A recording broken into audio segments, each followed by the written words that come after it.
Most VTOLs companies are thinking at air taxi scale, offering just 2 to 5 seats. Lilium is a notable exception, putting forth a whopping 7-seat air minibus design and prioritizing longer trips. But there are very few companies thinking at the kind of scale Kelekona's talking about. This audacious New York City startup is thinking in terms of 40 passengers plus a pilot per flight, or an enormous 10,000 pounds of cargo.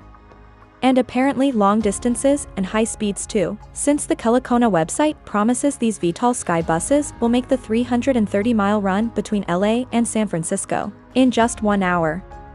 The airframe is certainly an interesting design. It'll rise off the ground in VTOL operations using 4 banks of 2 large, duct fans with variable pitch blades.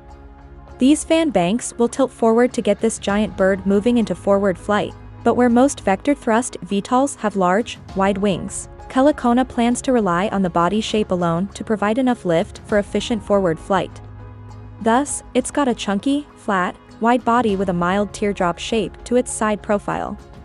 The front is rounded, the rear end tapered. The bottom looks pretty flat, and the top is slightly domed to turn the whole blobby thing into a lifting surface.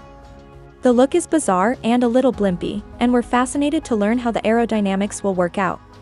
Surely it'll have to be moving pretty damn fast to support itself in the sky carrying 40 people, and the kind of colossal battery bank you'll need for intercity flights. Charging those puppies will be no trivial matter either. We must be talking about several megawatt-hours worth of high-density lithium batteries here. Plug it into a wall socket and you might be ready to fly the thing back to home base in a few weeks. Thus Kelekona is planning to make the entire battery pack swappable, rolling the whole underfloor of the aircraft out to be slow-charged while the big sky bus moves on to its next destination. The only other similar eVTOL mass transit project that springs to mind is Britain's GKN Aerospace with its Skybus aircraft, which proposes offering 30 to 50 seats on crosstown vertical commutes.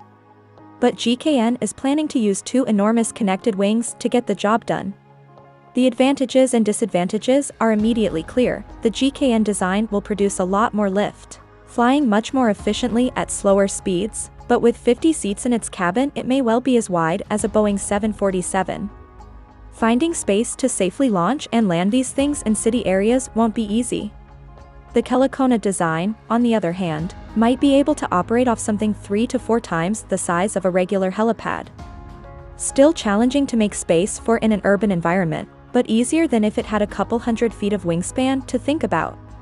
It's going to have to fly fast and far to operate efficiently, though, and that means its energy requirements will be absolutely epic.